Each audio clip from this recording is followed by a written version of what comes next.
Sometimes evil doesn't hide in the shadows. Sometimes it sits right beneath our feet waiting. This is the chilling story of how a missing girl's final resting place was almost overlooked not once, but for years, because the very people sworn to find her chose not to listen. Her name was Ebby Steppach, a bright, beautiful young woman, just 18 years old, full of plans, dreams, and secrets she was finally ready to reveal. Then, in an instant, she vanished. The search for Ebby started like so many others. Frantic calls, desperate flyers, tear-stained interviews. But for one woman, Margie Foley, this wasn't just another missing persons case. This was personal. Ebby was her daughter's best friend. She was like family. Margie wasn't going to sit by and wait. She joined the search herself, walking through the thick woods, abandoned construction zones, and muddy paths in Chalamont Park, the last place Ebby's car had been found. And then, they reached it. A manhole, just feet from where Ebby's abandoned car sat like a silent witness to her disappearance. The air shifted. The smell was undeniable, thick, rotting, unforgettable. Margie and her daughter Kaylee froze. They weren't the only ones who smelled it either. Other volunteers who passed by that same drain recoiled at the stench, a stench that seemed to scream something was wrong. They did what anyone would do. They called the police. Surely this would be the moment, the break, the answer. But when officers arrived, they barely glanced at the drain. Their reaction? Dismissive, annoyed, cold. "We've already searched this area," they said. The dogs found nothing. The officers rolled their eyes, waved them off. To them, this was just another false alarm, another waste of time. The manhole remained sealed, and Ebby remained missing. Days turned into weeks. Weeks into months. Months into 3 long, excruciating years. For Ebby's family and friends, every day was a torture chamber of unanswered questions. Where was she? How could she just vanish? And why weren't the police listening? But then everything changed. 3 years later, a retired detective stood on that same spot. He wasn't interested in dismissing anyone. He ordered the drain opened. And what they found inside would haunt everyone involved. Inside that rainwater drain, just feet from where the search had begun, lay the decomposed remains of Ebby Steppach. For 3 years, her body had been right there, hidden in plain sight. Ignored, overlooked, forgotten. The tragedy wasn't just that Ebby was murdered. It was that for years, the truth had been smelling its way to the surface and no one wanted to deal with it. Why? Why did law enforcement fail so badly? Why were warning signs dismissed? And how many other cases have been lost to this kind of indifference? That's what we're going to uncover tonight. Before we dive into the full investigation, I want to hear your thoughts. Do you believe Ebby's case was ignored out of incompetence or something darker? Drop your thoughts in the comments. I'll be reading and replying. And if you find these real, raw, true crime stories as important as we do, make sure to hit that like button, subscribe, and turn on notifications. Because here on True Crimes Retells, we're committed to telling the stories others try to forget. Now, let's begin. Before she became the center of a chilling mystery, Ebby Jane Steppach was just like any ordinary young woman with big dreams, complicated relationships, and a burning desire for independence. Born on March 31st, 1997 in Little Rock, Arkansas, Ebby entered a world that, on the surface, seemed stable enough. She was the beloved daughter of Lori and Peter Steppach, and the big sister to Trevor and Harris, 2 siblings who would one day be left holding the broken pieces of her story. Little Rock was far from the safest place to grow up. Crime, drugs, and violence often crept around its corners like smoke. But to Ebby, it was simply home. Inagas.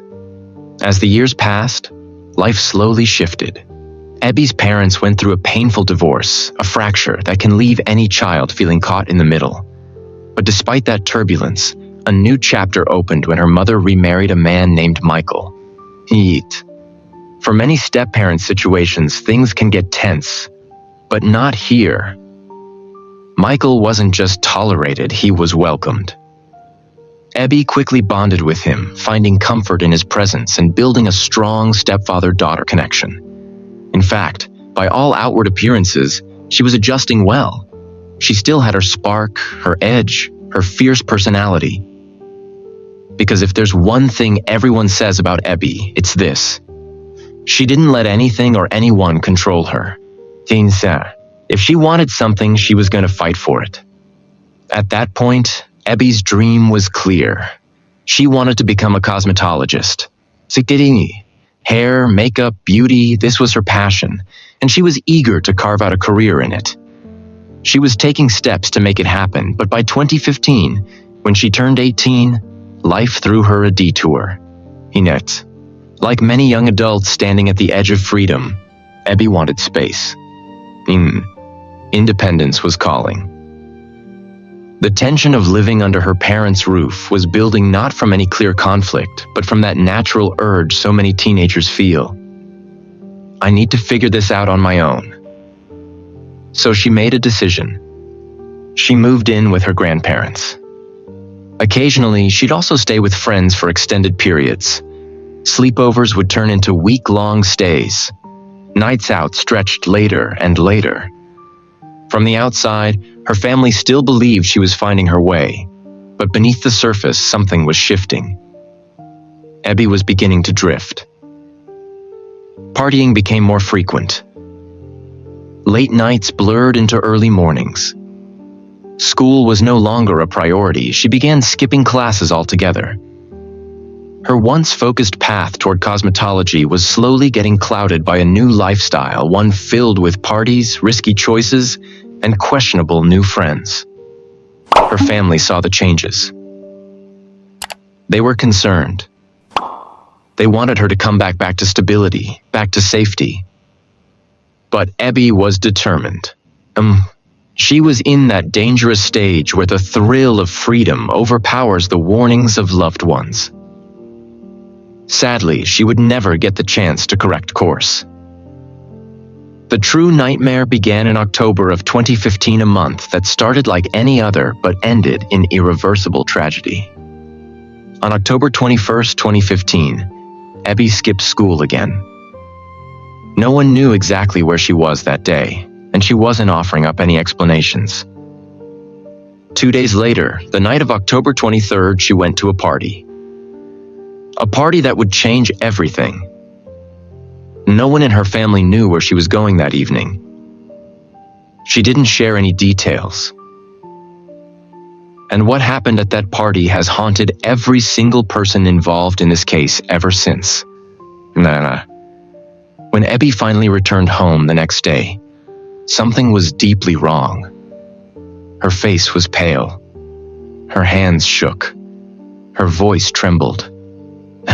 It was as if the life had been drained out of her overnight.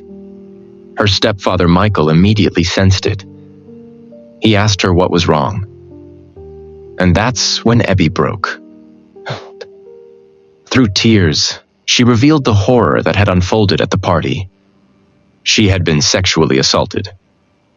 The trauma was still fresh. Ebby was terrified. The people who had hurt her weren't strangers. They were individuals she knew, trusted, and had spent time around. What made it worse was that these weren't just faceless threats. They were people who now held leverage over her horrifying leverage. Because during the assault, the attack was filmed. Ebby told her stepfather that her attackers had recorded everything on a phone. Now her deepest nightmare wasn't just what had already happened. It was what could happen next. What if they shared the video? What if the world saw? What if they used it to keep her silent? Ebby was paralyzed by the fear of public humiliation, of being blackmailed, of losing complete control over her own story. Here's where the tragedy deepens. Ebby wasn't just scared, she wanted to fight back. Despite being traumatized, she made a decision that many victims struggle to make. She wanted to report her attackers. In those terrifying hours, she planned to go to the police. She even reached out to several friends, revealing parts of the assault and asking for advice on how to proceed. Ebby wasn't running from justice. She was running toward it. But sadly, tragically, time was not on her side. Within days of confessing what happened to her stepfather, Ebby vanished. Before she could file a full report, before an investigation could begin, before she could truly take any steps to hold her attackers accountable, she disappeared. Her sudden vanishing set off a wildfire of questions that still burn to this day. Did her attackers silence her before she could speak? Was she abducted? Was she threatened into hiding? Or did something even darker unfold behind the scenes? No one knows exactly what happened after that conversation. All that's certain is that Ebby Steppach never came home again. The horror of what happened to Ebby Steppach didn't end the night of the assault. It was only beginning to unfold. What came next would turn into one of the most agonizing and frustrating true crime cases Little Rock has ever seen. As if the assault itself wasn't horrific enough, Ebby revealed something to Michael that made this nightmare even darker. She said there weren't just one or two attackers, there were four. Four young men who had not only assaulted her, but filmed the entire thing. Let that sink in for a moment. They didn't just violate her, they documented their crime. The fact that these men were walking around with a video of the assault dangling over her head sent chills through everyone who heard her story. The idea that these predators could use the footage to blackmail or shame her was overwhelming. Michael, furious and heartbroken, did what any parent would do. He urged Ebby to go to the police immediately. And Ebby agreed, but she needed a moment. She wanted to take one night, just one, to gather herself. She needed time to process the weight of what she was about to do. But during that brief pause, something else happened. Ebby, perhaps fueled by anger or desperation, directly confronted two of the men involved. She let them know exactly what she planned to do. She told them she was going to report the assault to the police. It was a bold and dangerous move. We can only imagine the emotions swirling inside her: rage, fear, hurt, betrayal. We don't know exactly what her intent was with these threats. Was she hoping they'd delete the video? Was she warning them to prepare for the legal consequences? Or was it simply a desperate outcry for justice? Whatever her motive, the confrontation had now made her a target. After that heated exchange, Ebby sought refuge with her grandparents. She spent the entire day with them, trying to calm her nerves and summon the courage to face the next step. Her grandparents had no idea about the storm raging inside her. To them, it was a normal evening, their granddaughter spending time with them. They had no clue that behind her brave face, Ebby was preparing to expose something monstrous. At around 7:50 p.m. that night, Ebby finally texted Michael. The message was simple but powerful. She was ready. She wanted to go to the police, and she asked Michael to meet her so they could file the report together. Michael, of course, agreed instantly. Ebby said goodbye to her grandparents, waved to them, and drove off into the night. But she never arrived. That moment, her leaving her grandparents' house, would be the last confirmed sighting of Ebby Steppach alive. Hours passed. Then more hours. Michael and Lori grew increasingly worried. This wasn't like Ebby. Yes, she had been rebellious lately. Yes, she had stayed out before. But this was different. The weight of what she was about to do and the fear that she never showed up to do it sent an ice-cold dread through her family. Something was terribly, horribly wrong. They tried calling her phone repeatedly. No answer. No texts. No signs. Ebby didn't show up at her mom's house. She didn't go back to her grandparents. She didn't appear at the police station. She had simply vanished. Then came a brief glimmer of hope and a deeply disturbing clue. The next morning, October 24th, Ebby's brother Trevor received a call from her. But something was off immediately. Her voice was distant, disoriented. She sounded confused, almost like she didn't know where she was. When Trevor asked where she was calling from, Ebby told him she was outside his house. Trevor rushed outside. But there was no one there. No car. No Ebby. It was as if she had never been there at all. During that call, Trevor noticed something else. Ebby sounded panicked, frightened even. She mentioned she was inside her car, but that was all she could manage before hanging up. Trevor tried calling her back multiple times. But this time, Ebby never picked up again. That would be the last time anyone heard her voice. At this point, the alarm bells were deafening. Michael and Lori knew this was far more serious than a typical teenage rebellion or runaway situation. Ebby was in danger, real, immediate danger. So they went to the police. But instead of urgency, they were met with indifference. Because Ebby was 18, legally an adult, and had recently shown signs of rebellion, authorities quickly dismissed her as a runaway. They told the family to wait another 12 hours before they would even consider opening a formal investigation. 12 more hours. 12 hours where precious time ticked away. 12 hours where any potential leads could vanish forever. Realizing they couldn't rely on the police, Ebby's family jumped into action. They printed flyers. They knocked on doors. They talked to neighbors. They pleaded with anyone who would listen. The fear, the desperation, the helplessness, it consumed every waking moment. Days passed. And then, a break, though not the kind anyone wanted. On October 27th, 3 long days after Ebby was last seen, a security guard made a chilling discovery. At Chalamont Park, located in West Little Rock, a secluded, heavily wooded area surrounded by construction zones, an abandoned car was sitting alone. The car was a Volkswagen Passat. It was Ebby's car. The vehicle had apparently been there for 2 to 3 days before being noticed. The security guard immediately contacted the police. But unbelievably, after waiting for 2 hours, no officer ever showed up. After Ebby's chilling disappearance, a sliver of hope surfaced when a man stumbled upon something that might finally lead to answers. Ebby's car.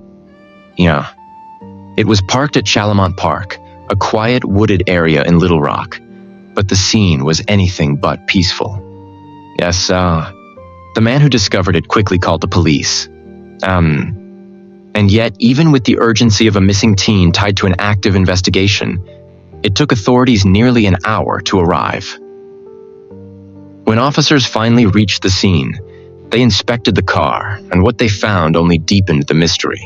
The car told its own disturbing story. The battery was completely dead. The gas tank was empty. The key was still sitting in the ignition. This wasn't a car that had been parked and left. It had been running, likely for hours, until the fuel ran out and the battery drained. Inside the vehicle, the scene was even more unsettling. Ebby's phone, wallet, keys, contact lenses, and personal items were all left behind. Her makeup, which her mother described as her most prized possession, was scattered and broken across the seats. Anyone who knew Ebby knew how meticulous she was about her belongings. She never treated her things carelessly. For her expensive cosmetics to be tossed around and left behind like garbage was not just out of character, it was terrifying. And yet, despite all these red flags, there was no sign of Ebby. The police? They casually floated the idea that she had simply run away. But how? Run away without her car, without her phone, without her wallet, without even her contact lenses? Their theory made no sense. And worse, they didn't seem interested in exploring any alternatives. The initial investigation was a masterclass in incompetence. No canvassing of the area. No effort to speak to witnesses or review surveillance footage. No urgency in preserving evidence.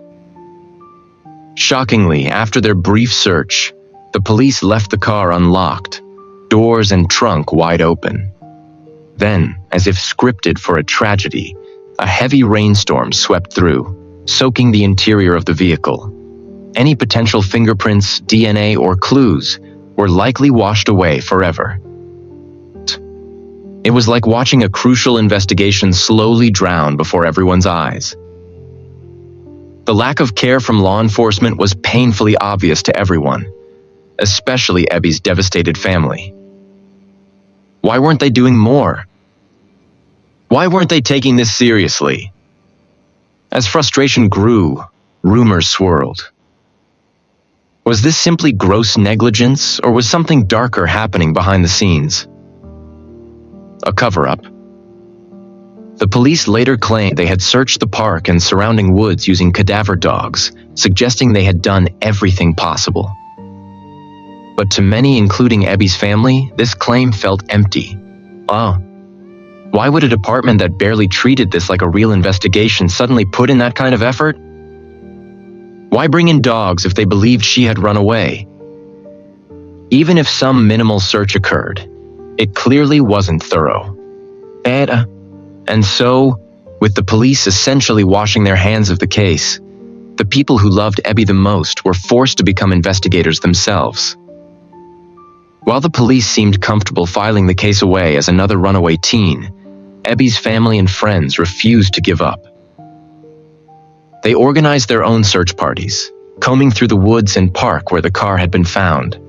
They followed every lead, every rumor, every gut feeling. As the days passed, more troubling details surfaced. Before vanishing, Ebby had texted 2 of the young men who allegedly assaulted her, threatening to report them to the police. She also made 2 one-minute phone calls to 911. But here's where the case takes another bizarre turn. The Little Rock Police Department claimed they had no record of these calls. They happened, that much is certain. But the official records? Gone. Missing. Erased. How do you lose 911 calls? How do you lose calls tied directly to a missing person case? The silence from authorities only fueled the growing suspicion that something sinister was happening, either incompetence at a catastrophic level or intentional suppression. And, as whispers about the 4 men who assaulted Ebby grew louder, pressure mounted on law enforcement to question them. Eventually, they did. Sort of. Police reportedly interviewed the suspects but never searched their phones or homes. According to family members, the entire interrogation amounted to little more than, "Did you do it? No. Okay, you're free to go." There was a video Ebby told her stepfather that night. A recording existed of her assault, yet the police never tried to find it. They didn't subpoena phones. They didn't conduct digital forensics. They didn't do anything. The investigation was crumbling in slow motion, right in front of Ebby's grieving parents. Not long after, residents near Chalamont Park started reporting something deeply disturbing. So, A horrible, rotting smell coming from a storm drain near where Ebby's car was found. Among those who called it in was Margie Foley, the mother of Ebby's best friend. Multiple complaints were made. Each time, police dismissed them. It's probably a dead animal. Drains always smell like that.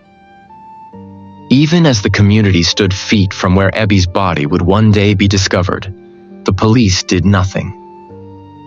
Locals didn't venture into the drain themselves, whether out of danger or legal limits, but the smell haunted them for months. Desperate and exhausted, Ebby's family turned to private investigator T.J. Ward, a name well known in true crime circles, having previously worked on the Natalie Holloway case. T.J. wasted no time. One of his first actions was to interview the security guard who had originally found Ebby's car, something the police never even bothered to do. The guard revealed that he had seen Ebby at the park multiple times with a young man. That man was identified as her boyfriend, Eric. Eric confirmed that he met Ebby at the park the night she vanished. He described her as visibly upset but coherent, like she knew something bad was coming. Eric was eventually cleared as a suspect. He had a solid alibi and cooperated fully. But unfortunately, even with TJ's help, the case once again ran into a dead end.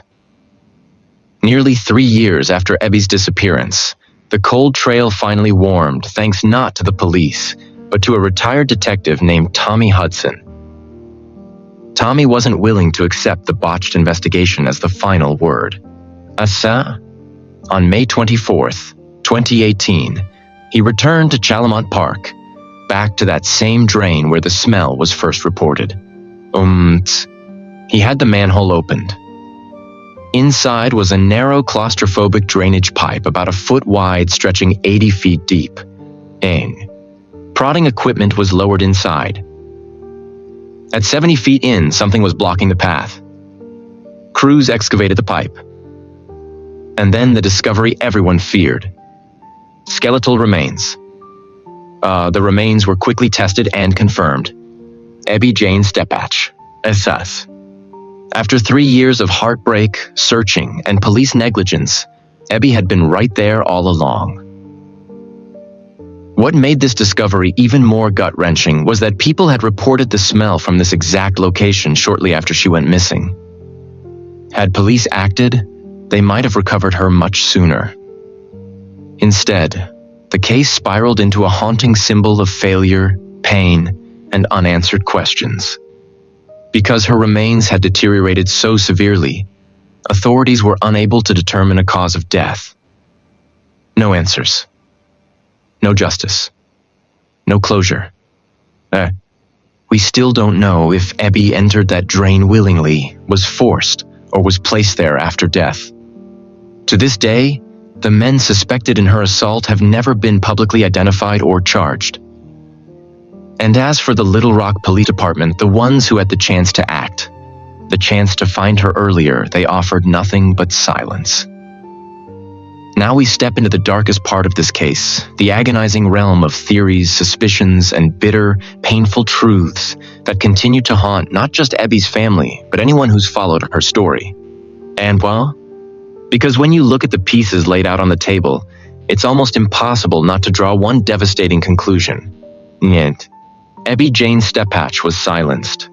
And many people, investigators, internet sleuths, even those closest to Ebby, have gravitated toward the same disturbing theory. It goes like this. After being assaulted at that party, Ebby made it clear to certain people that she intended to report the attack to the police. She was done being afraid, done being silent. But for her attackers, that was the ultimate threat. They had filmed the assault. They had something to lose, something massive. Indeed. And so, the theory suggests, they devised a plan. Lure her, eliminate her, bury the evidence. They may have reached out to Ebby, pretending to offer her a chance to reclaim the video footage, a sick, manipulative move to gain her trust. Maybe they promised to give her the recording in exchange for keeping quiet or meeting in person. Maybe they simply offered to talk things out. But once Ebby was isolated alone, vulnerable, they struck. The most widely believed scenario is that Ebby was murdered that night, her body hidden inside the storm drain where it remained undiscovered for years. Some believe heavy rainfall and floods pushed her remains deeper into the drain system over time, making it nearly impossible for search teams to locate her earlier. When you step back and look at it all, the timing, the motive, the opportunity, it seems painfully simple and tragically believable. Think about it. After her last known contact, Ebby was left completely alone. Eric, her friend, had left the park that day. No witnesses. No cameras. No security guard on duty. Whoever did this had the perfect window to make her disappear without interruption. Here's where the frustration and rage really start to build. The suspects, the ones allegedly involved, are still walking free. No arrests, no charges, no accountability. Why? Because many believe these young men came from powerful families, families deeply connected to local law enforcement or political circles. Nah. And if that's true, it would explain why this entire investigation has been so mishandled from the very beginning. The botched search, the dismissive officers, the manhole that was ignored for years. The idea of police corruption isn't new. A cop's son does something unforgivable. The father, desperate to protect his child and his own reputation, calls in favors. Cases are buried. Evidence gets lost. Leads go cold on purpose. It's a simple story. A disgusting story. But one that would explain nearly everything. Of course, the police had a theory of their own, one that many find not only offensive but flat out impossible. Their claim? That Ebby climbed into the storm drain herself, intending to take her own life.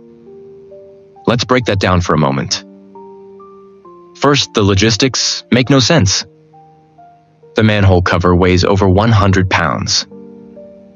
Ebby was 5'2", barely 110 pounds. How could she possibly lift that massive metal lid, crawl into a narrow drain pipe barely wide enough for her body, pull the cover back into place behind her, all while completely alone? It's absurd. And even beyond the physical impossibility, there's Ebby's mental state to consider. Yes, she had just endured a traumatic assault. Yes, she was frightened and overwhelmed. But Ebby was also taking action. She was planning to report the attack. She was reaching out to friends. She was even supposed to meet one of those friends for ice cream later that same evening. Hardly the actions of someone spiraling into hopelessness. There were no warning signs of suicidal behavior. No goodbye texts. No notes. Nothing. Ebby was not running away from life, she was fighting for justice. And yet, despite all of this, the police dragged their feet. The manhole was ignored for years. Leads weren't followed up. Potential suspects were never properly questioned. You don't need to be a detective to see how badly this case was handled. Every step of the way, it feels like someone didn't want the truth to come out. As if losing Ebby weren't devastating enough, the Steppach family was forced to endure another unthinkable tragedy not long after. Ebby's brother Trevor passed away unexpectedly from a sudden heart attack completely out of nowhere. 2 children gone. Lori Steppach lost both of her babies. There is no word for the depth of that pain. No comfort, no peace. Just endless grief and unanswered questions. But as hopeless as this all sounds, there may be one final sliver of hope on the horizon. At the beginning of 2024, a cold case unit was officially established by the Arkansas Attorney General's office. They say, for the first time in years, there's renewed attention on Ebby's case. The new task force has confirmed that they are actively working on her file. But so far, no updates have been made public. The investigation remains a mystery, and the clock continues to tick. For now, Ebby Jane Steppach's family waits for answers, waits for accountability, waits for justice. And to whoever is responsible, if you're watching this, know this, and because of your hardened and unrepenting heart, you are storing up wrath against yourself for the day of God's wrath, when his righteous judgment will be revealed. Romans 2:5. Romans 2:5. And so, the story of Ebby Jane Steppach remains one of heartbreak, unanswered questions, and a justice system that failed her far too many times. A young woman full of life, strength, and fight, who dared to stand up against those who tried to silence her. But instead of protection, she was left vulnerable, caught in the shadows of influence, fear, and silence. Yet, even now, years later, the echoes of what happened to Ebby still rattle in the minds of her family, her friends, and all of us who followed her story. The ones responsible are still out there. The cover-up, if that's what this truly is, continues to hide behind the thick curtains of power and indifference. But there's something deeper here that haunts me, and maybe you too. How many more Ebbys are out there? How many young voices have been silenced because someone feared exposure more than they valued a human life? And more importantly, how many people witnessed things, knew things, heard whispers, and stayed silent? Silence protects monsters. Speaking up exposes them. That's why sharing stories like this isn't just entertainment, it's necessary. The more people who hear about Ebby's story, the fewer places there are for the truth to hide. Because maybe, just maybe, one person out there, someone who knows something, will finally come forward. Here at True Crimes Retells, we're not just observers. We're a community, a pack. And like the Retell itself, we don't back down, even when the darkness seems overwhelming. We fight to keep these stories alive. So if you felt the weight of Ebby's story tonight, if it stirred something in you, don't let it end here. Like this video to push it further. Comment below. Do you believe there was a cover-up in Ebby's case? What's your theory? Subscribe and turn on notifications, because every week here on True Crimes Retells, we uncover another story that demands to be heard. And most importantly, share this story. Send it to someone. Post it. Spread it. Because every share means another set of eyes, another mind thinking, and maybe one day another piece of truth falling into place. Together, we can make sure that stories like Ebby's don't disappear into silence. Thank you for being part of the Retells. Stay vigilant, stay aware, and I'll see you next week with another case that needs to be told.